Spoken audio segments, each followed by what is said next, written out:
فرمایا وجعل امتی خیر امت اخرجت للناس، اللہ کی حمد اس بات پر بھی ہے کہ اس نے میری امت کو سب سے بہترین امت بنایا جو لوگوں کے لیے نکالی گئی ہے، سب سے بہترین امت بنایا۔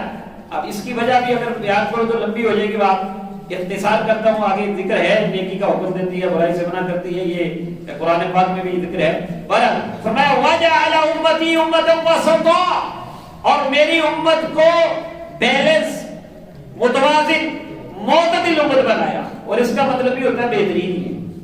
سبحان اللہ، جو بالکل درمیان والا راستہ ہوتا ہے وہ بہترین راستہ ہوتا ہے، صراط مستقیم ہوتا ہے۔ سمجھ آ گیا؟ تیسرا فرمایا وجعل امتی هم الاولون وهم الاخرون،